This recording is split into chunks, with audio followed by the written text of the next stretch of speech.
거고. 그러면 108쪽에 아주 간단하게 성립 요건이 나와 있죠. 그러니까 개인적 공권이라고 인정되기 위해서, 법이 보호하는 개인 이익이라고 인정되기 위해서 첫 번째 성립 요건이 두 가지에다가 밑줄 쳐야 돼. 첫 번째 1번 어떻게 돼? 제목이 뭐라고 적혀 있어? 강행 법규성. 응? 이 좀 옛날 표현으로 이제 강행 법규의 성질. 강행 법규는 괄호 속에 조금 풀었으면 국가에게 어떤 행위를 해라 하고 의무로 규정이 돼 있어야 된다는 얘기입니다. 응? 자, 첫 번째 우리가 첫 번째 국가에게 의무가 있어야 된다. 의무가 존재해야 된다. 국가가 뭘 해야 한다, 무슨 조치를 해야 된다고 의무로 돼 있어야 돼. 법이 그렇게 의무로 정하고 있어야 돼. 그런데 이 의무가 누굴 위한 의무냐가 또 중요하지. 아까 말한 대로 사회 전체 이익을 위해서 국가는 뭘 해라 이렇게 돼 있으면 그 법 규정은 개인의 이익을 보호하고 있는 건가? 아니지. 국가 전체 이익을, 사회 전체 이익을 위해서 뭘 하라고 해놓은 거니까 개인의 이익은 보호하고 있지 않아. 그러면 개인이 자기를 위해서 법이 정한 조치 해달라고 요구할 권리는 없다고 보는 거야. 응? 그러니까 첫 번째 국가에게 뭘 해야 한다고 의무가 규정돼 있고, 이 의무가 두 가지로 나눌 수 있어. 이 의무가 공익만을 위한 의무라면 그러면 어떻게 돼? 이때는 개인은 자기를 위해서 해달라고 요구할 권리는 인정될 수 없어. 응? 그지? 이때는 소위 개인이 자기를 위해서 해달라고 요구할 권리는 인정이 안 되겠지. 응? 그러면 이 의무가 누굴 위한 의무로? 개인을 위한 의무다라는 게 인정이 돼야 돼. 법에서 국가에게 어떤 행위를 해라, 일정한 어떤 조치를 하도록 의무로 정해놓은 목적이 공익만이 아니라 개인의 이익도 보호하기 위한 것이다. 그걸 우리가 뭐라고 표현해? 밑에 사익보호성이라고 써놓은 거잖아. 응? 사익보호성 이렇게 줄여서 보는데 이게 개인의 이익을 보호하기 위한 목적의 국가의 의무로 규정이 돼 있어야 된다. 응? 이 두 가지가 합쳐져야 결국 합쳐서 이해하면 국가에게 뭘 하도록 법이 정해놨는데 그게 공익만이 아니라 개인의 이익을 위해서도 하도록 돼 있을 때 그때 개인의 이익이 법에 의해 보호되는 거 되고 있는 거지, 그렇지? 그래서 사익 보호성.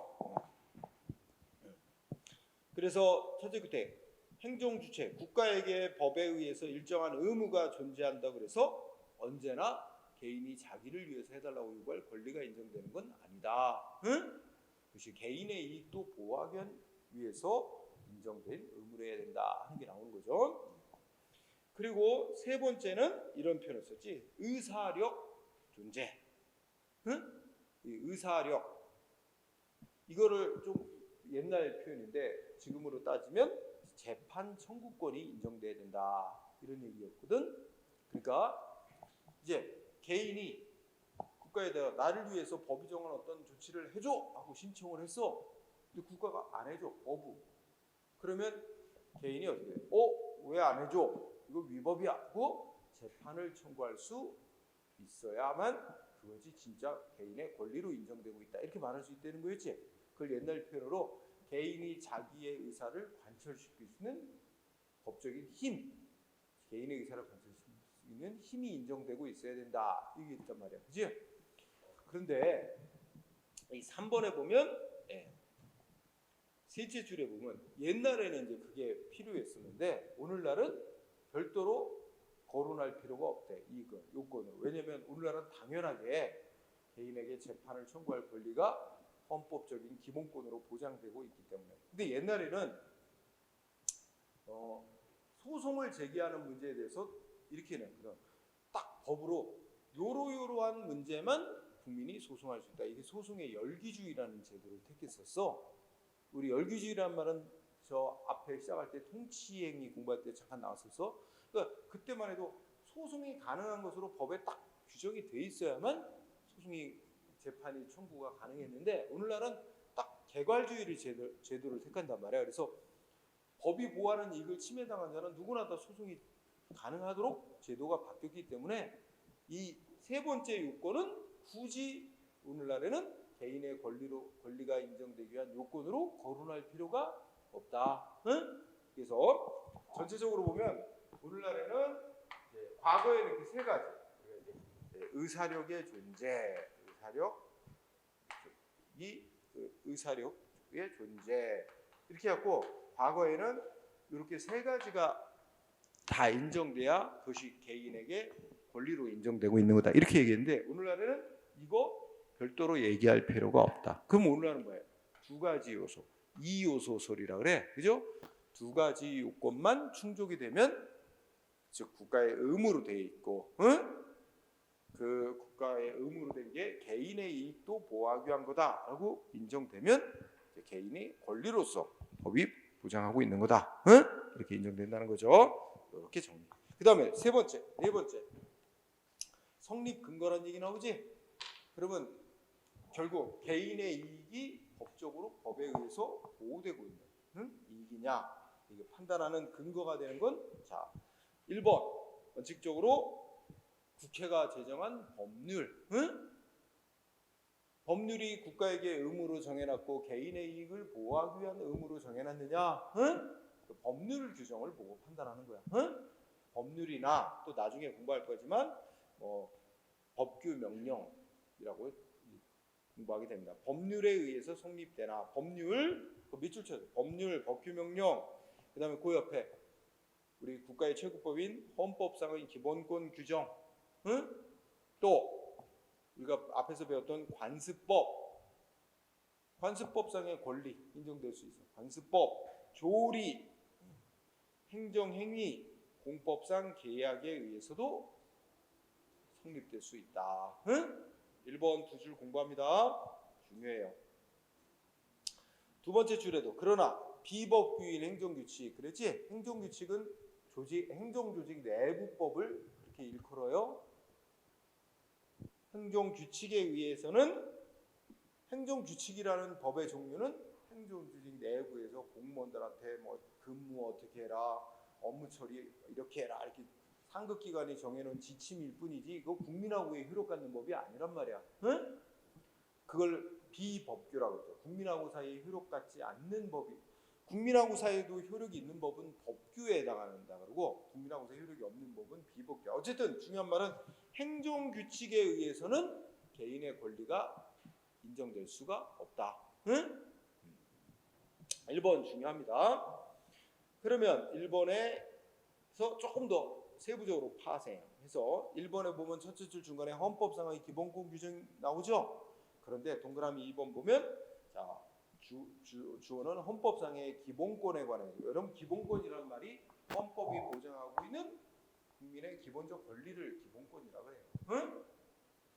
그런데 헌법이 보장하고 있는 기본권 규정은 두 가지로 나눌 수 있어요. 그래서 동그라미 2번을 좀 설명하면 이렇게 되지.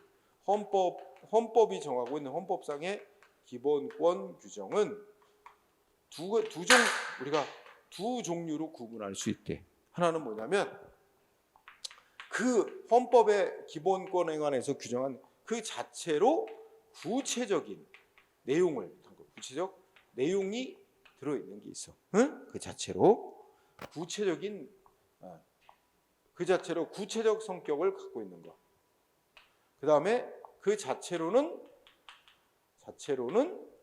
구체적이지 못하고 구체적 성격이 없고 그 자체로는 구체적 성격이 없으니까 다시 국회가 만드는 법률로 구체적인 내용이 정해져야 돼. 구체적으로 정해져야 될 필요가 있는 거. 응? 정해져야 할 필요가 있는 것이 있어요. 그래서 그 자체는 구체적인 성격이 없고 추상적인 성격만 띠고 있는 거예요. 추상적. 응? 이 성격만 띠고 있는 거. 그래서 여기 읽어보자. 뭐라고 써있나? 헌법상의 기본권 규정은 그 자체로는 내용이 추상적이어서 다시 한번 이를 구체적으로 정해놓는 법률이 제정돼야만 비로소 구체적인 권리로 성격을 갖는 게 있고 예를 들면 사회적 기본권이라고 분류되는 거예요. 그러니까 헌법이 보장하고 있는 국민의 기본적 권리는 이제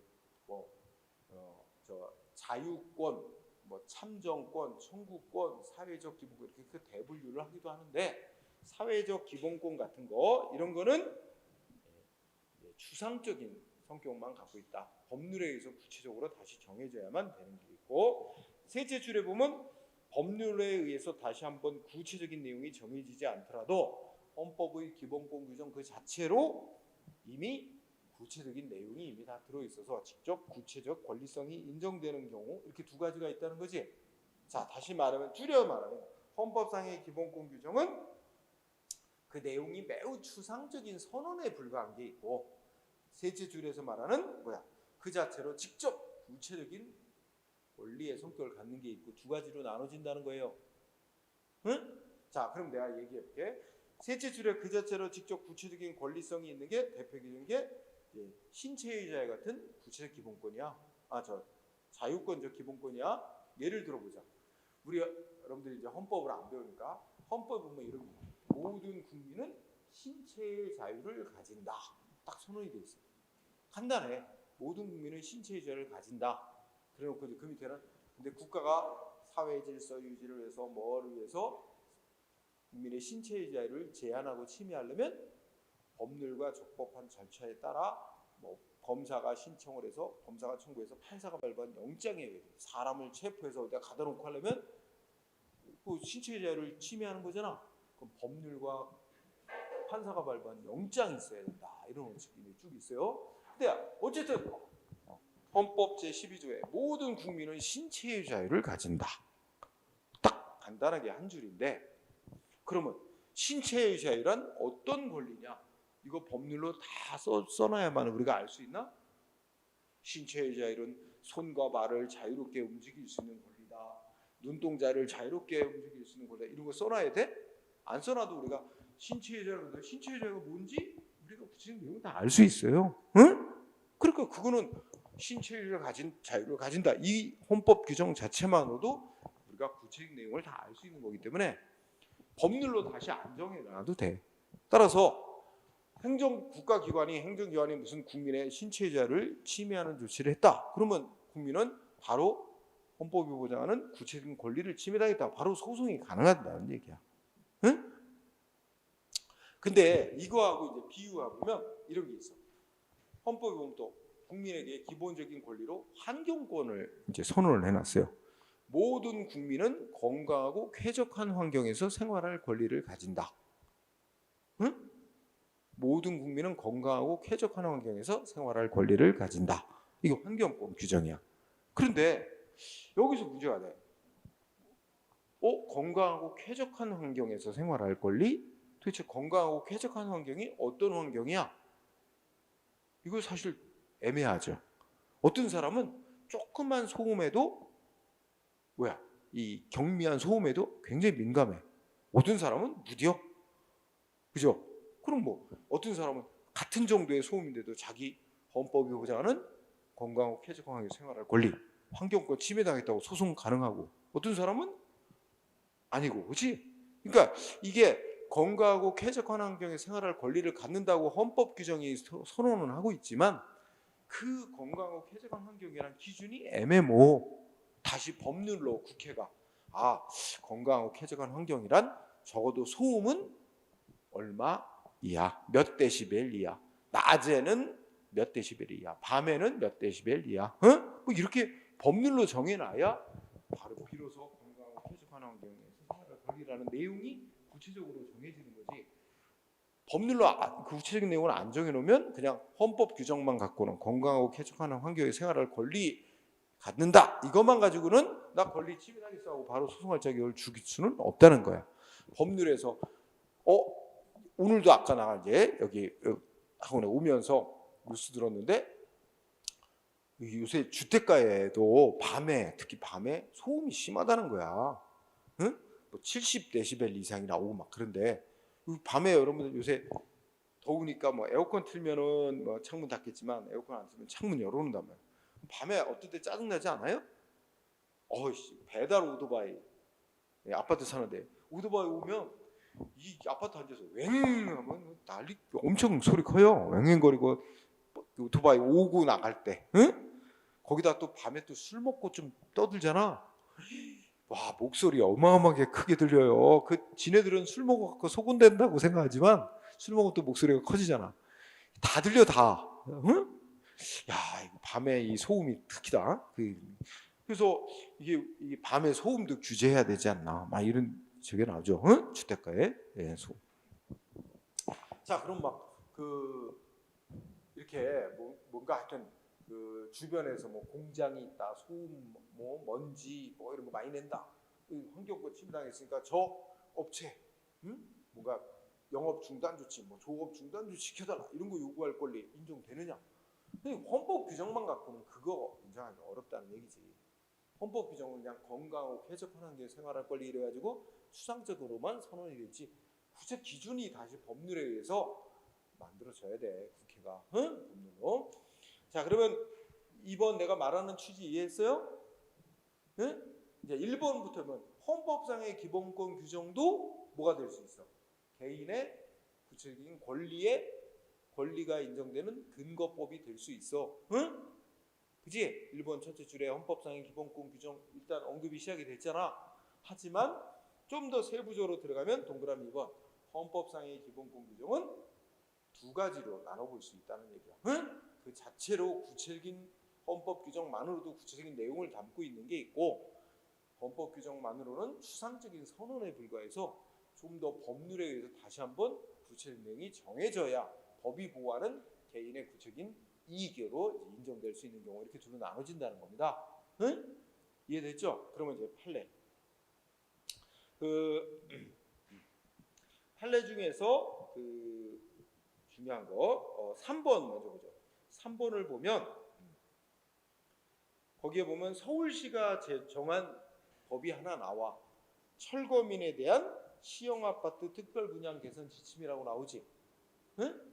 지금은 아마 없어진 제도 같은데 예전에는 거기 철거, 그러니까 특히나 뭐 있었냐면 뭐 이렇게 이제 막 좀 집 없는 사람들인데 뭐 이렇게 서울시 무허가로 막 낡은 판자집 같은 거 짓고 막 이렇게 살고 있는 사람들.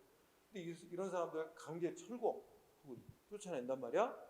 그런 경우에 그 철거민들에 대해서 서울시가 지은 시형 아파트 작은 평수 아파트 입주권 주고. 왜냐면 무조건 철거한다고 해서 그 사람들 갈 데도 없는 사람들인데 철거만이 능사는 아니었거든. 그러니까 시형 아파트를 분양해주고 뭐 이러면서 이제 철거를 하고 거기를 이제 재개발하고 뭐 이렇게 했었어요. 응? 그래서 서울시에서 정한 철거민들에 대해서 시형 아파트를 특별 분양해주는 것에 관해 뭔가 규정을 만들었는데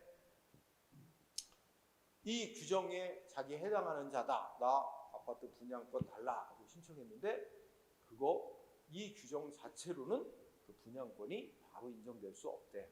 왜 그렇대? 결론이 왜 그렇대?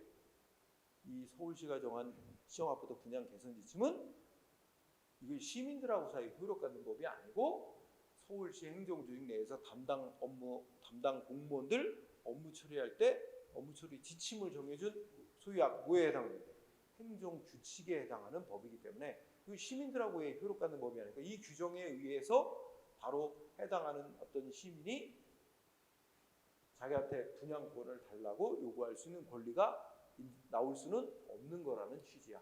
응? 법이 국민하고 효력 갖는 법이 아니라는 취지에서 3번 꼭 알아두고요. 그 다음에 4번 판례도 알아두자. 4번은 뒤에 또 나오겠지만 자 다수의 검사 지원자로부터 신청을 받아. 그러니까 요거는 이제 지금은 여러분들 우리가 법조인 되는 방법이 좀 바뀌었지. 예전에는 사법고시 제도가 있어요. 지금은 로스쿨 제도로 바뀌었지.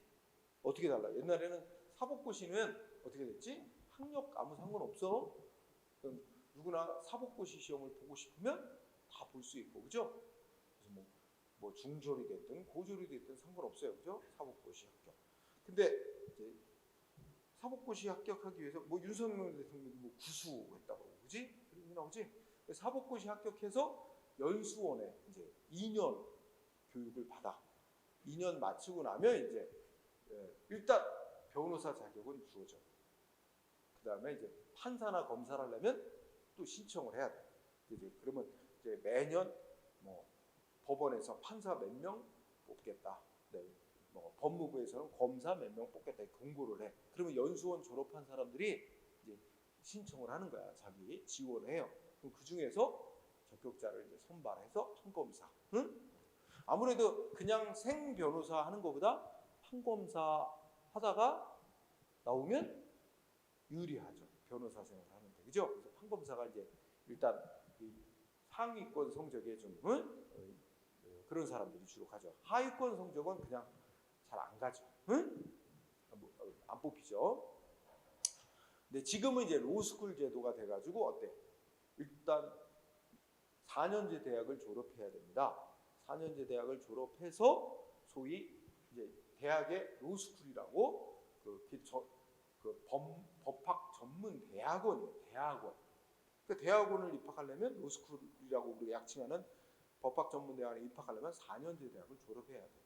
졸업한 자들이 이제 다시 한번 각 대학의 로스쿨 대학원에 이제 신청을 해서 합격하면 그게 3년제 대학원이에요. 로스쿨을 마치고 그다음에 어떻게 해요? 그다음에 변호사 시험을 봐가지고 합격을 해야 이제 일단 법조인이 돼요. 그래서 로스쿨을 저서 변호사 시험에 합격한 자들 중에서 그다음에 이제 뭐야? 판사를 또 뽑고 검사를 뽑습니다. 신청을 받아서. 응? 그러면 어떻게 됐어? 그래서 이제는 예전에는 고졸 출신 법조인도 있었지만 이제는 있을 수 없어요. 그죠? 로스쿨을 졸업해. 그래서 로스쿨이 또 어떤 이제 요새 비판이 많습니다. 돈 없는 사람은 법조인 되기가 힘들어집니다. 왜냐면 일단 4년제 대학을 마쳐야 되고 그다음에 로스쿨을 가면 3년 동안 그 직장도 못 가지죠. 수입이 없으면 안 되죠. 장학금 제도를 잘 해놓으면 되지만 그게 다 만족스러워요. 장학금만 줘가지고는 어떻게 돼요? 학비만 면제해줘? 먹고 사는 거 어떻게 알아? 그죠? 그럼 알바를 하든 뭘 해야 되는데 힘들죠? 그러니까 거기다가 그래서 원래 로스쿨 제도 왜 바꿨는지 알아요? 사법고시 하면 막 아까 윤석열 대통령이야 뭐 집안이 부자니까 넉넉하니까 문제가 없지만 막 평생을 막 사법고시 매달린단 말이에요. 그럼 우리가 사법고시 낭인, 사시 낭인해, 고시 낭인해 가지고 아주 폐인되듯이 하는 일이 많이 생겨요. 그걸 방지하고 오로지 또 법조인이 사법고시 되면 사회생활 경험은 전혀 없고 오로지 법 공부만 달달달 해가지고 법조인이 된다. 그래서 옛날에 이제 우스운 일도 있지. 뭐냐면 막 20대 후반, 30대 변호사가 60대 부부의 이혼 사건을 재판해. 좀 우습잖아. 그치? 인생 경험도 결혼도 안 했고 뭐 인생 경험 없는 그런 변호사가 이혼 사건을 재판한다. 좀 웃기잖아. 이런 비판도 있었고 그래가지고 다양한 분야의 대학에서 전공을 한 사람들, 이런 사람들이 이제 법학 전문 대학으로 대학원 과정을 이수해서 변호사 시험이라는 걸 봐가지고 그래서 다양한 분야의 변호사를 법조인을 배출하자. 그리고 사법고시 낭인을 없애자 이랬는데 오히려 이제 로스쿨 제도가 시행되고 나서 로스쿨도요 변호사 시험을 5번까지만 보게 합니다. 5번 시험 봤는데 못하면 끝이에요. 그 사람은 법조인 될 수가 없어요. 그러다 보니까 이제 떨어진 사람들이 누적이 됩니다. 그럼 예를 들어서 로스쿨을 졸업했는데 3번 시험 봤는데 떨어졌어. 이 사람들 계속 시험 공부를 하는데 자기가 이번에 공부가 덜 됐다 안 봐요. 그럼 다음 연도 보려고 자꾸 이게 누적이 되는 거야. 그런 사람들이. 옛날과 비슷한 사법고시와 비슷한 상황이 또 돼간다. 그리고요 로스쿨에 기사 나온 거니까 로스쿨에 가서 대학원 과정 별로 시험에 그러니까 그 공부하는 그 과정이 시험에 뭐 별로 그렇게 직접적인 그 공부가 아니래. 학교에서 대학원에서 가르치는 게. 응? 그러다 보니까 뭐예요? 다도 학원 다녀요. 변호사 시험 보기 위해서 학원을 또 다녀. 이러다 보니까 이거 똑같아지는 거야. 옛날 사법고죠. 그래서 비판이 많아. 그래서 뭐 윤석열 대통령은 그런 그 로스쿨 제도가 가지는 문제점. 뭐 돈 없으면 거의 못한다. 돈 많은 집 자식들만 이 로스쿨을 갈 수 있고 법조인이 될 수 있다. 이건 거의 그냥 세습화되는 거예요. 특권화된다. 그래가지고 비판이 많죠. 그래서 사법고시 제도를 부활시켜서 투트랙으로 가는 거지. 로스쿨 제도도 하고 또 일부는 사법고시로 가가지고 또 법조인도 뽑고 투트랙으로 가자. 그래서 공약도 윤석열 대통령 공약이 사법고시 제도를 부활하는 겁니다. 이게 뭐 될는가 모르겠어요. 어쨌든 옛날에 이 판례는 로스쿨 사법고시 있었을 때, 그죠? 그러면 사법고시도 합격하고 연수원을 졸업했고, 읽어보니까 이제 검사 100명 뽑는다고 공고가 났어. 응? 근데 만약에 200명이 신청을 해왔어. 자기 검사 되고 싶다고. 응? 그러면 다수의 지원자들로부터 신청을 받아 전형을 거쳐서 자체에서 정한 기준에 따라 일부만을 선정하여 검사로 임용하는 경우에 있어서 어떻게 돼? 법 규정에 뭐라고 돼 있어? 검사를 검사로 임명하는 신청 절차, 그 처리하는 제도에 대해서 명시적 규정이 없다고 하여도 조리상, 여기 밑줄 명문 규정이 없어도 우리가 불문의 법이 조리죠. 응? 조리상 검사 임용권자는 신청자들에게 임용 여부 응답을 해줄 의무가 있다. 응? 이 부분이 포인트죠. 그러면 여기서 뭐가 인정된 거야? 쉽게 말하면 국가에게 신청자들에게 당신을 검사로 임용한다 안 한다? 적어도 대답을 해줄 의무가 있고, 그럼 신청자들로서도 뭐야? 나 신청했는데 나 검사로 뽑는지 나를 탈락시키는지 임용 여부 응답해달라고 요구할 권리가 있다는 말이 돼요. 응? 그거하고 연결되는 거예요. 응? 자기를 나 신청했는데 나를 검사로 뽑는지 안 뽑는지 그 결정 나한테 대답해달라라고 요구할 권리가 있다는 말입니다. 응? 자, 그 다음에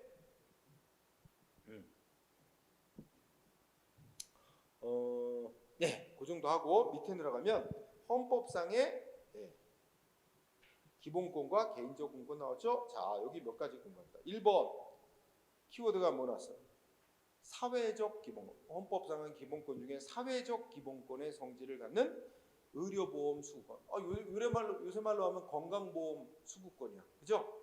의료보험이 이제 건강보험이랑 이름 붙었으니까 사회적 기본권의 성질을 갖는 의료보험 수급권은 국가에 대해서 개인이 자기를 위해서 적극적으로 뭘 제공해달라고 요구하는 권리로서 헌법 규정만 가지고는 실현할 수는 없대. 응? 헌법 규정만 갖고는 뭐 모든 국민은 인간다운 생활을 권리를 갖는다. 너무 추상적인 선언에 불과하잖아. 이것만 가지고는 나한테 뭐 어떤 의료보험을 뭐 어떻게 해달라 이렇게 구체적으로 요구할 권리가 헌법 규정만 갖고는 나올 수 없고, 법률로 국회가 법률로 어떠한 요건에 해당되는 사람은 어떠한 경우에 뭐 어떤 건강보험을 제공받을 수 있고 이렇게 법률로 구체적으로 정해져 있어야 비로소 나 개인이 나를 위해서 국가에게 뭐 해달라 이렇게 요구할 권리가 도출된다는 거예요. 헌법 규정만 갖고는 실현할 수 없고 법률에 의해서 구체적으로 정해져야 된다. 응? 그런 이치로 2번도 보죠. 2번을 보면 우리 헌법 33조인가 34조인가 보면 국가는 장애인의 복지를 위해서 노력해야 될 의무 있다라고 선언돼 있어요. 근데 단순하게 장애인의 복지를 위해서 노력해야 할 의무를 진다. 헌법이 선언한 것만 갖고는 구체적으로 뭘 해달라고 요구할 권리를 헌법 규정만 갖고는 도출할 수가 없대요. 응? 그냥 추상적으로 국가는 장애인의 복지를 증진시키기 위해서 여러 가지 정책을 실시해야 될 의무가 있다는 선언일 뿐이지, 구체적으로 우리 장애인들 만약에 휠체어 타고 버스 타려면 무지 어렵죠. 응? 그러니까 뭐야? 우리 그 차도하고 이 보도하고 이 턱이 있잖아. 이거 휠체어 타고 버스에 바로 이렇게 탈 수 있도록 버스에 그 문이 이렇게 내려왔는 거, 그렇지? 그런 거 우리가 저상 버스라 그런단 말이야. 버스가 이렇게 턱이 낮은 거. 그러니까 구체적으로 장애인들을 위해서 저상버스를 도입해달라 요구할 권리, 그치? 여러분들 요새도 얼마 올 초에도 문제가 됐고 최근에도 나오는데 장애인들 이동권 보장하라 그러면서 장애인들 지하철 시위한다 그러지? 장애인들 저기 뭐야? 그래서 우리 지하철 같은 데 보면은 뭐 있어요? 그 리프트 있죠. 리프트 휠체어 타고 이렇게 내려가요. 근데 굉장히 이게 불편하고 위험하단 말이야. 꼭 가서 뭘 불러야 돼? 도우미를 불러야 돼. 영무원을 호출해야 되잖아. 버튼을 눌러서. 그러면 와가지고 그 휠체어가 타고 내려갈 수 있도록 에스컬레이터. 그래서 그 밑에 큰 받침대 이렇게 펴가지고 거기에 휠체어 이렇게 타게 해서 내려가잖아. 이렇게. 그러니까 굉장히 불편하죠. 근데 그게 또 사고가 몇 건 있었대. 그 휠체어가 거기서 내려가다가 떨어져 갖고 사고가 나고. 그래갖고 장애인들이 요구하는 건 이제 엘리베이터 요구하는 거야. 그래서 이제 지상에서 바로 엘리베이터 타고 지하철 타는 데까지 바로 내려가도록, 그죠? 그래서 우리 지하철역 보면 엘리베이터 설치된 곳도 있지만 설치 안 된 곳이 훨씬 더 많단 말이야. 그러니까 그래서 장애인들이 요구하는 거야.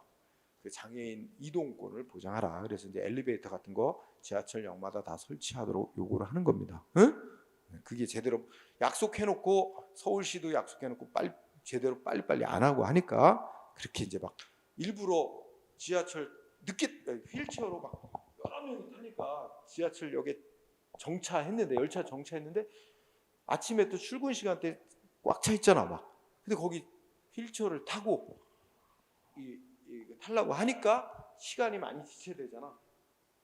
일부러 이제 그걸 노리는 거지 어떻게 보면. 그러니까 제대로 빨리 보장해라 하면서 이제 그러니까 하여튼 그거 가지고 우리 사이에 뭐 갈등이 약간 있었는데 어쨌든 2번을 보니까 장애인 복지 증진을 위해서 노력해야 될 국가의 의무는 일단 헌법상의 선언이 되어 있지만 그거는 구체적인 어떤 조치를 해야 될 의무라기보다는 정책 그런 장애인 복지 증진 정책을 실시해야 될 추상적인 의무를 말하는 것이고, 그래서 결론은 어떻게 돼?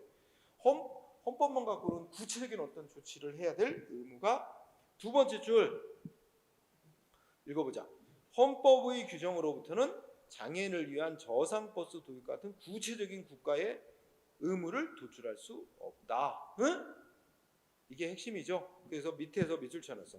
장애인을 위하여 저상버스를 도입해야 되는 구체적 의무가 헌법 규정으로부터 바로 도출되는 건 아니다. 그러니까 장애인들이 법률에 이렇게 국회가 법률로 장애인들을 위해서 저상버스를 도입해야 한다고 명시가 되어 있지 않은 이상 헌법 규정에 의한 장애인 권리 침해당했다고 바로 소송이 가능하지 않다는 거야. 법률에 의해서 저상버스 도입이 의무로 정해졌을 때 국가가 왜 법률이 정한 의무를 이행 안 하냐고 그때서야 이제 소송을 가능한 거지. 그죠? 소송이 법률로 정해져야 된다는 겁니다. 헌법 규정만 갖고는 안 되고. 마찬가지로 3번 헌법 제32조에 보면 모든 근로자의 권리는 보호된다 이렇게 명시되어 있는데 근로의 권리도 일종의 사회적 기본권의 일종으로서 국가에 대해서 직접 나 개인이 나 일자리 줘 국가에 대해 직접 일자리를 청구하거나 일자리를 안 준다면 대신에 뭐 달래? 생계비 지급해줘 이렇게 구체적인 조치를 요구할 권리가 헌법상의 근로의 권리 보장 규정으로부터 바로 도출되는 건 아니다. 그런 권리가 인정되려면 법률로 그 내용이 구체적으로 정해져 있어야 한다. 알았죠?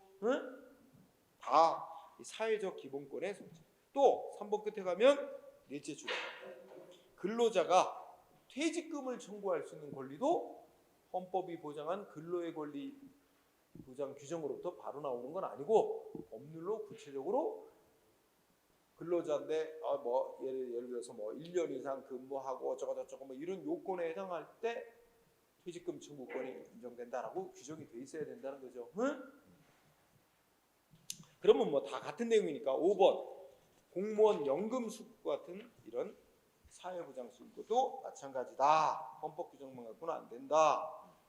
또 다음 페이지 8번, 9번, 5번, 6번은 환경권 얘기라고 있지? 아까 내가 설명했죠. 헌법이 모든 국민은 건강하고 쾌적하게 생활할 권리를 갖는다라고 선언이 되어 있지만 그 헌법 규정만 갖고는 나 헌법상의 권리 침해당해서 바로 소송할 수 있는 건 아니다. 법률로 소음은 몇 데시벨 이하, 뭐 먼지 농도는 얼마 이하, 응? 뭐 이런 구체적인 기준이 만들어지고 이런 기준을 위반하면 이렇게 제재를 한다 이렇게 돼 있어야 그것이 법이 보호하고 있는 구체적인 개인의 이익이 되는 거죠. 그래서 헌법 규정만 갖고는 안 된다 하는 얘기죠. 그래서 5번은 특히 구체적으로 넷째 줄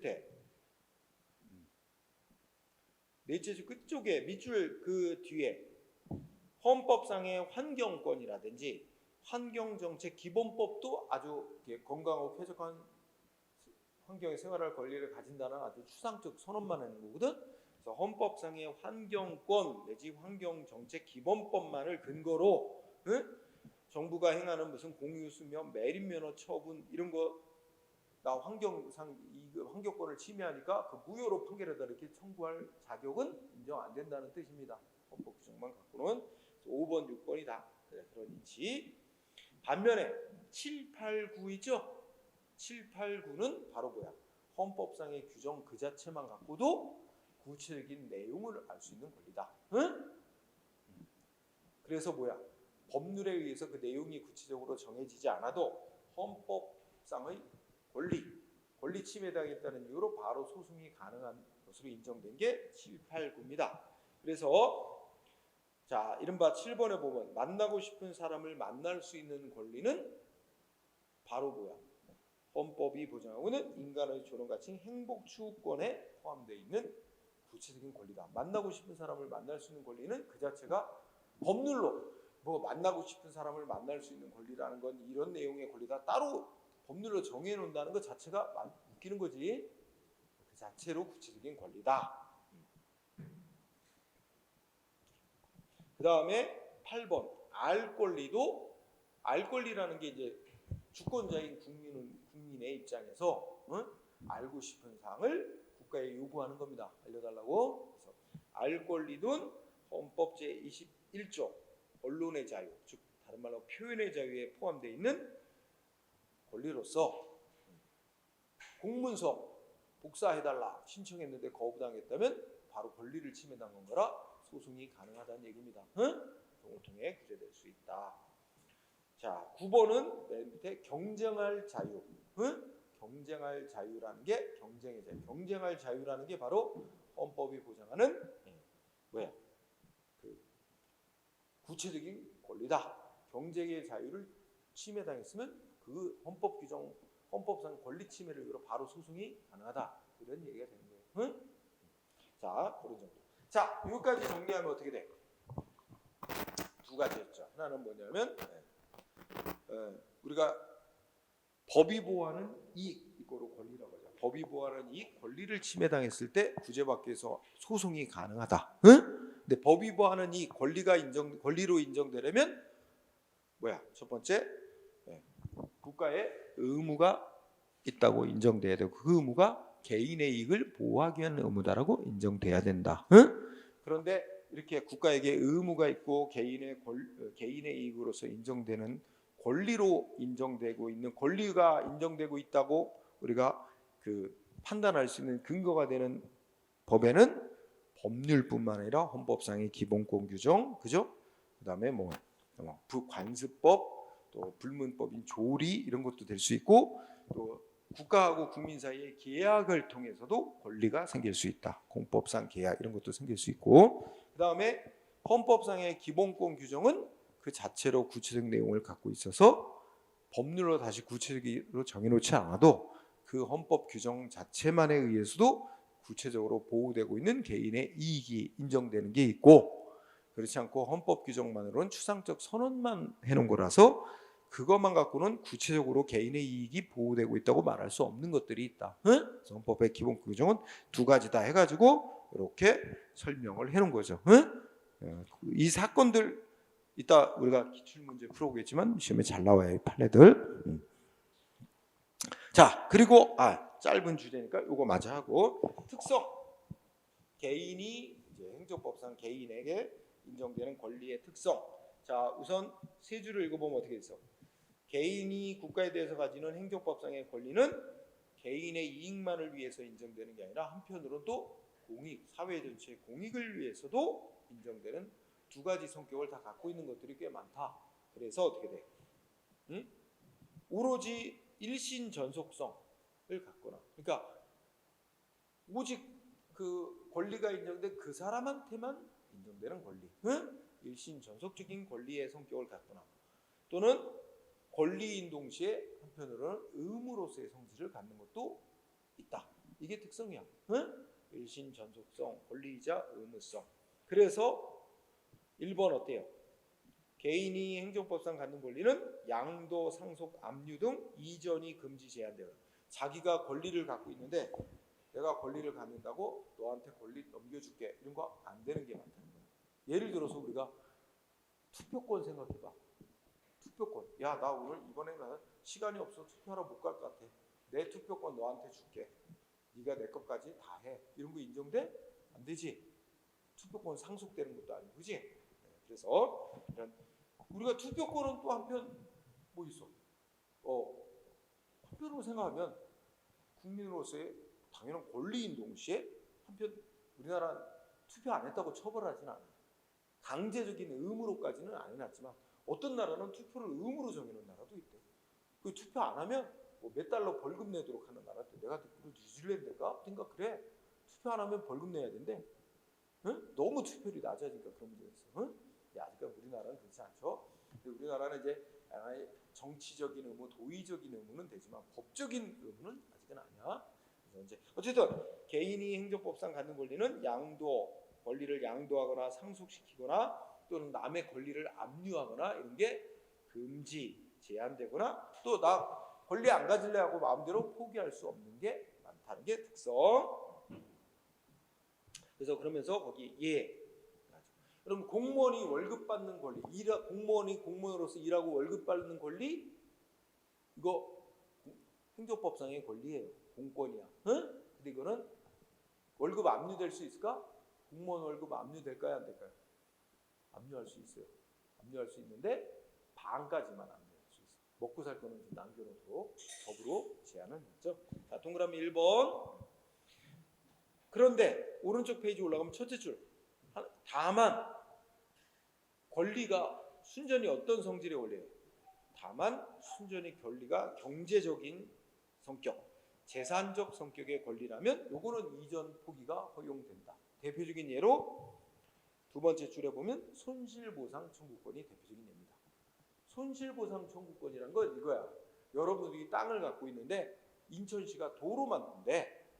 근데 여러분 그러면 땅 뺏기는 대신에, 도로 만드는 공익사업 때문에 땅을 뺏기는 대신에 땅값 보상받을 권리가 있지. 근데 이 시민 전체 이익을 위해서 도로를 만드는데 내가 보상 안 받고 그냥 포기하겠다 할 수 있다는 거야. 그거는 그래서 그런 것들로 있다는 거죠. 한편 셋째 줄에 보니까 여러분들, 내가 이번에 여러분 투표했어요? 이번에 대통령 선거에 투표했어요? 안 한 사람도 있을 수 있어. 그럼 뭐 한 거야? 투표권을 포기한 거다? 포기한 거로 보는 게 아니에요. 포기가 허용 안 돼요. 포기한 게 아니고 권리를 행사하지 않은 것뿐이에요. 우리가 투표권을 포기한다는 것, 나 이제 앞으로는 투표권 안 갖는다 하는 의사표시인데, 안 갖는다 그래서 투표권이 권리가 없어지는 거 아니에요. 우리나라 지금 투표권이 낮아져서 몇 살부터 투표권이 인정되죠? 선거권? 몇 살부터야? 이건 기본 상식으로 알아야지. 몇 살부터 지금 선거권 인정되고 있어요? 작년부터인가 재작년부터 낮춰서 18세부터야. 응? 만 18세부터, 그러니까 지금은 고3인 애들도 만 18세 된 애들은 선거하는 날, 투표하는 날을 기준으로 해서 만 18세 된 애들은 투표권이 인정됩니다. 응? 이제 점점 낮아지고 있죠. 응? 자, 그래서 거기에 셋째 줄에 권리를 포기하는 거와 불행사는 다른 문제입니다. 그 말 이해해요? 투표권을 포기하는 거는 안 되지만, 이번에는 뭔 일이 있어서 투표하러 안 갔어? 그럼 그거는 투표권을 불행사한 거지 포기는 아니다. 투표권 포기는 안 돼요. 불행사하는 건 허용이 되지만, 응? 간단하게 언급. 자, 그러고 나면 그 밑에 법이 3개 들어졌죠. 그 3개 드는 이유는 뭐겠어? 외울 건 아니고. 거기 보면 다 법이 마음대로 포기하거나 남한테 권리를 넘겨주는 거나 이런 거 금지시켜 놓은 거죠. 첫 번째로 뭐야? 우리 생계 곤란해서 국민기초 생활수급자로 지정돼서 정부로부터 뭔가 생계 지급 뭐 돈 받고 뭐 이런 거 있잖아. 그거 어떻게 해야 돼? 응? 압류 못하게 해놨죠? 또 다른 사람한테 권리를 넘겨주는 거 양도도 못하게 해놨죠? 응? 외울 건 없습니다. 그리고 국민연금이라는 것도 어떻게 돼? 이게 이제 나이 들고 퇴직하면 노후의 생계 보장을 위한 거잖아. 그래서 열심히 국민연금 부어놨는데, 그지? 나중에 연금 받을 권리, 이제 연금 받을 때 되니까 은행에서 너 빚 못 갚고 있지? 연금 받을 권리 싹 압류해가 버리면 이 사람 노후 생계 어떻게 유지해? 그죠? 이게 법으로 금지해놨지? 연금 받을 권리는 압류 못하게 해놨지? 그렇죠? 은행 같은 데서 압류 못하게 해놨잖아. 응? 이게 금지. 공무원 연금도 그래놓고요. 자, 그 다음에 동그라미 3번, 동그라미 2번. 개인적 공권은 일신전속적, 오로지 그 권리가 인정된 그 사람한테만 인정되는 그런 성질을 갖기 때문에, 자, 키워드 다른 사람한테 자기 권리를 대신 행사, 대행. 타인에게 자기 권리를 대행시키는 것이 금지되는 경우가 많다. 밑줄. 그 정도 하면 됩니다. 그러면 다음 페이지 보자. 밑에 판례가 몇 개 나와. 개인적 공권의 특성 1번, 국가유공자 유족으로 등록되어 국가로부터 보상받고 교육보호 또 취업보호 이런 거 받을 수 있는 권리는 뭐래? 일신전속적인 성질의 권리라서 상속의 대상이 될 수가 없다. 또 2번, 2번이 특히 많이 나옵니다. 시험에. 행정소송에 있어 소권, 그러니까 다른 말로 행정소송을 제기할 수 있는 권리 말하는 거지. 국가를 상대로 행정소송 제기할 수 있는 권리는 합의, 국가와 개인 간에 합의를 맺고 나 소송 안 하기로 할래요 하고 포기할 수 없대요. 포기가 허용될 수 없는 권리래. 포기할 수 없으면 두 번째 줄에 무슨 둘째 줄에 보니까 이런 거 나왔지. 예를 들어서 광산인데 광산이 막 무너졌어. 사고가 났어. 그럼 거기 이제 그 광부들을 그 유족 그 부상 입은 광부들에게 뭔가 재해 위로금이라고 주나 봐. 법이 정한. 근데 이거 재해 위로금 받을 권리는 어떻게 돼? 이거에 대해서 뭐 적게 주고 뭐 하더라도 행정소송 안 하기로. 부재소 합의 나오지. 셋째 줄에 부재소 합의라는 단어 나오죠? 그게 무슨 뜻이야? 재소라는 건 소송을 제기하는 걸 줄여서 재소라고 하고, 그지? 그러면 행정소송 제기 안 하기로 합의한 거야. 근데 이게 허용된대? 행정소송을 제기할 권리는 포기할 수 없는 권리라고 얘기를 하잖아. 그러니까 이건 소송 안 하기로 포기하기로 각서 쓰고 해도 다 무효래. 포기할 수 없는 권리이기 때문에. 이게 여러분들 이런 거는 가능해요.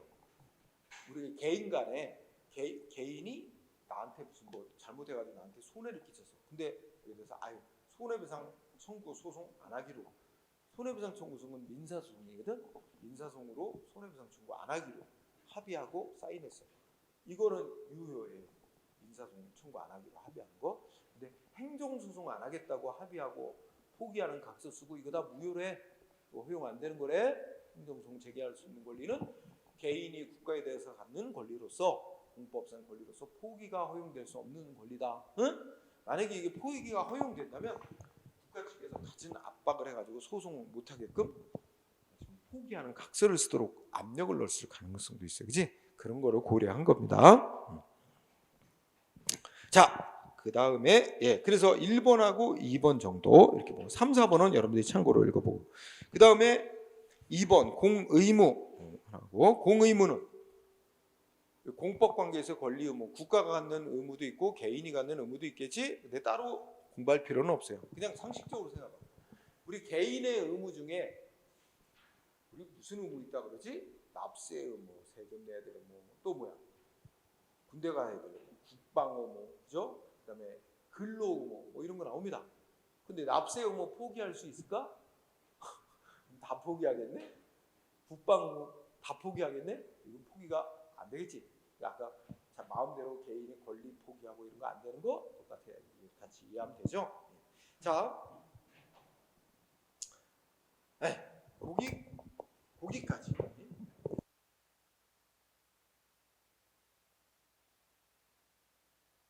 공권 공금의 승계라는 게 있는데 거기는 조금 설명이 좀 필요한 부분이 있어. 자,